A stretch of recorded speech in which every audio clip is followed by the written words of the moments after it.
ईश्वर ने जब पृथ्वी पर मनुष्य की सृष्टि की थी, तुम सब से लेकर अपने पहले के प्राचीन युगों का हाल पूछो। क्या पृथ्वी के एक छोर से दूसरे छोर तक कभी इतनी अद्भुत घटना हुई है?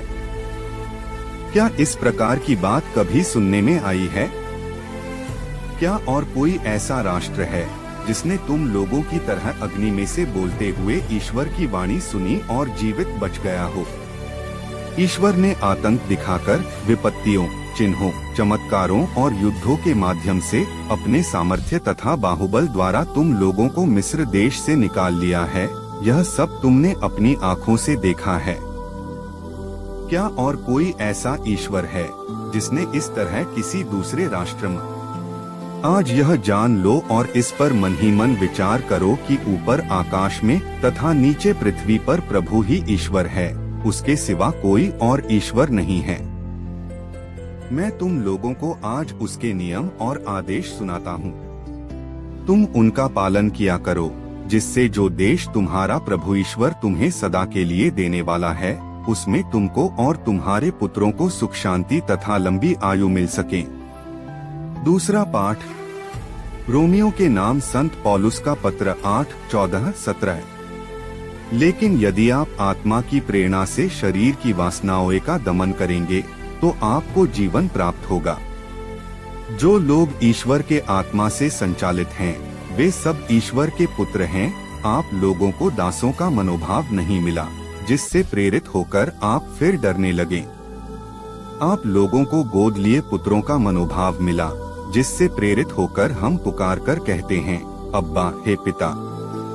आत्मा स्वयं हमें आश्वासन देता है कि हम सचमुच ईश्वर की संतान हैं। यदि हम उसकी संतान हैं, तो हम उसकी विरासत के भागी हैं। हम मसीह के साथ ईश्वर की विरासत के भागी हैं। यदि हम उनके साथ दुख भोगते हैं, तो हम उनके साथ महिमान्वित होंगे। जय घोष। जय घोष प्रकाशना 1:8। Alleluia, alleluia. पिता, पुत्र और पवित्र आत्मा को महिमा। उसी ईश्वर को जो है, जो था और जो आने वाला है। अल्लेलुया। सुसमाचार। संत मत्ती का सुसमाचार 28:16-20। तब 11 शिष्य गलीलिया की उस पहाड़ी के पास गए जहां ईसा ने उन्हें बुलाया था। उन्होंने ईसा को देखकर दंडवत किया, किंतु किसी किसी को संदेह भी हुआ। तब ईसा ने उनके पास आकर कहा, मुझे स्वर्ग में और पृथ्वी पर पूरा अधिकार मिला है। इसलिए तुम लोग जाकर सब राष्ट्रों को शिष्य बनाओ और उन्हें पिता, पुत्र और पवित्र आत्मा के नाम पर बपतिस्मा दो। मैंने तुम्हें जो जो आदेश दिए हैं, तुम लोग उनका पालन करना, उन्हें सिखलाओ और याद रखो, मैं संसार के अंत तक सदा तुम्हारे साथ हूँ। मनन चिंतन। आज हम पवित्र त्रिएक ईश्वर का रविवार मनाते हैं।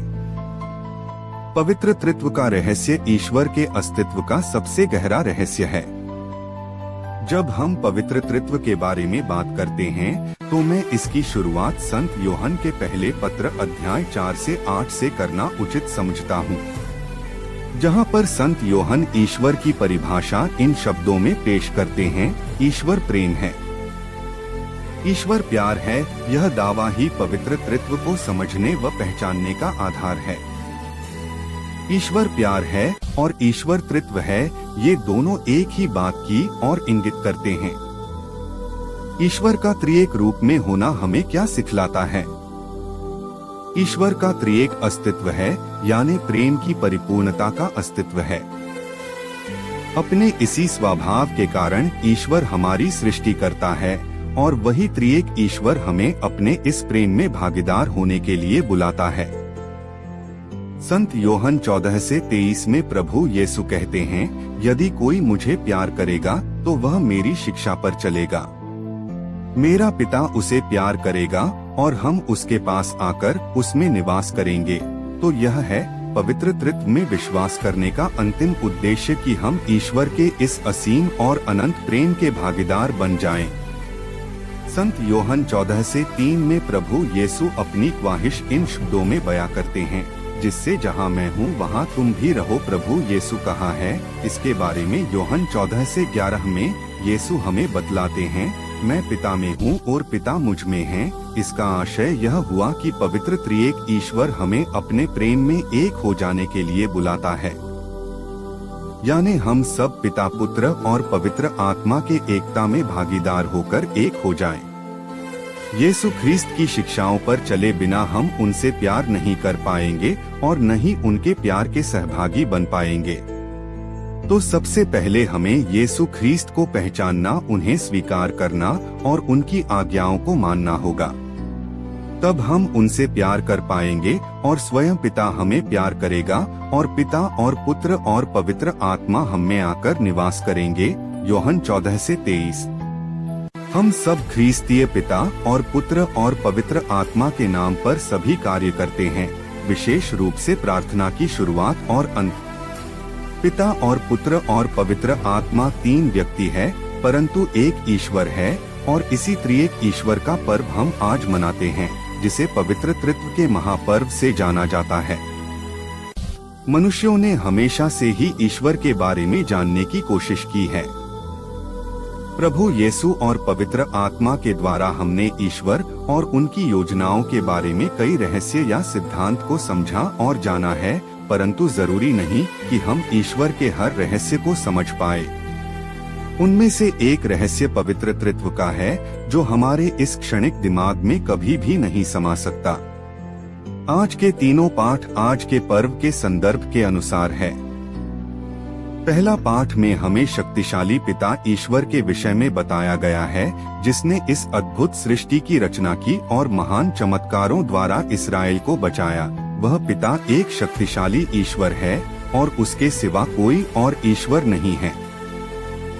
दूसरे पाठ में पवित्र आत्मा के विषय में बताया गया है।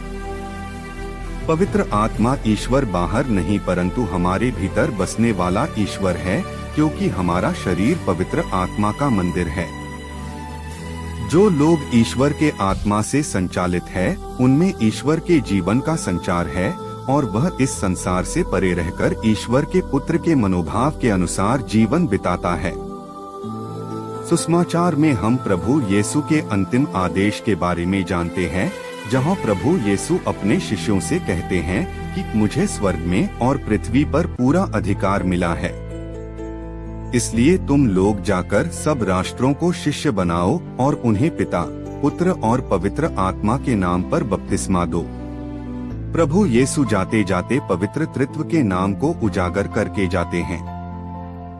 पवित्र त्रित्व का पर्व हमारे लिए त्रिएक ईश्वर को जानने का और प्रार्थना करने का सुंदर अवसर है, परंतु इस रहस्य या सिद्धांत को पूर्ण रूप से समझना हमारे दिमाग के बस की बात नहीं।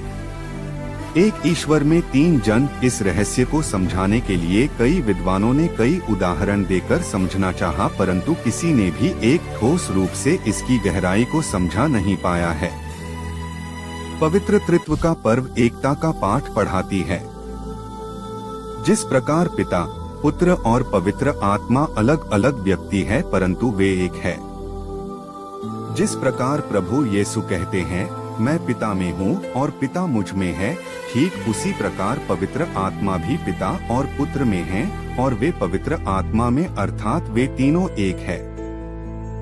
आज के पर्व की आशीष द्वारा हम भी ईश्वर में एक बने रहें, जिस प्रकार प्रभु यीशु हमारे लिए चाह रखते हैं, सब के सब एक हो जाएं। पिता, जिस तरह तू मुझ में है और मैं तुझ में, उसी तरह वे भी हम में एक हो जाएं। यूहन्ना 17:21।